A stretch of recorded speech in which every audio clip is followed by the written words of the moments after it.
The Hill is reporting that President Obama is considering an executive order on the issue of campaign finance. So he's trying to go after corruption here a little bit. So let me tell you exactly what they say. Quote, an executive order requiring current government contractors to disclose their political spending would affect about 70% of top companies. According to Public Citizens Analysis, 70 of the Fortune 100 companies hold federal contracts totaling at least $100,000. They include ExxonMobil, General Motors, Bank of America, Google, and Verizon. So the executive order would basically be on the issue of disclosure, or, dark money as it's called. So what Obama would be doing is he'd be calling for more transparency for dark money in federal politics. So it's good. I mean, don't get me wrong. I don't want to downplay it here. That's certainly a step in the right direction. We need transparency. We need disclosure to see who's buying our politicians. But let's keep it real. This is nowhere near enough. I mean, not even close to enough. Now, I'm not saying he could do the right thing simply through an executive order. In fact, I don't think he can. But there are too many people who, in my opinion, are too excited over this. As if this move is some sort of panacea, like, oh, we figured it out, guys. More disclosure, more transparency. Let's shine a light on the dark money, and then we'll move along. But wait, if you're shining a light on the dark money, again, that's a positive thing. It's better than not doing it. But all you're doing, effectively, is just telling the public who is legally buying your politicians. That's it. So instead of not knowing who bought our government and who owns our government and the officials so that they do their bidding, now we know who's doing it. Yeah, okay, so now I know. Great, I'm always in favor of education and more knowledge and more data. But then what should we do about it?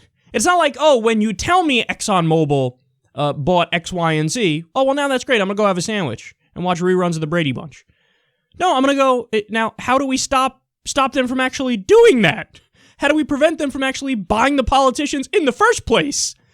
So, again, I don't want to downplay it. If he indeed does this executive order, it's great, and I'm in favor of it, and perhaps he will do it. In fact, I don't know why he hasn't done it yet to this point. But if he does do it, don't get it twisted. All the people who are, celebrating like this is the end-all be-all and that we're done with campaign finance, it's not. And this actually branches off into a bigger issue here, which is just how good the establishment Democrats are going to be on this issue, even when they're at their best. Because I don't know if you guys realized it, but it was Harry Reid and some establishment Democrats who decided that it made sense to propose a constitutional amendment to try to get money out of politics, and a lot of people on the left were cheering them, like, oh, great, look, see, the Democrats are anti-corruption. But I was one of the few people who said, whoa, pump your brakes here, actually read what they're trying to propose.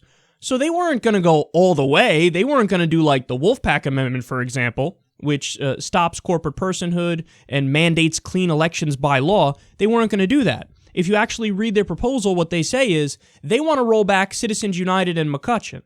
So all that would do is make it so that Congress is now allowed to regulate money in politics, but money in politics is still allowed and it still exists.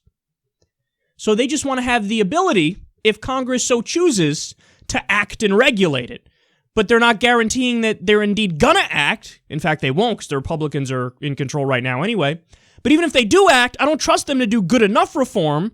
The best we'll get is some weak-ass McCain-Feingold shit, and we wouldn't get actually banning money in politics and getting clean elections. So the Democrats are actually going to try to kneecap the real grassroots progressive movement here, which is to really get clean elections and get private money out of politics. And again, this step from President Obama, it is a step in the right direction, don't get me wrong, but it's not even close to a panacea. All it does is increase transparency, which is good, but now we got to get to the root of the problem and really get the money out of the system. And the way to do that is to try to get a constitutional amendment bypassing Congress and going through the states. That's what Wolfpack is trying to do.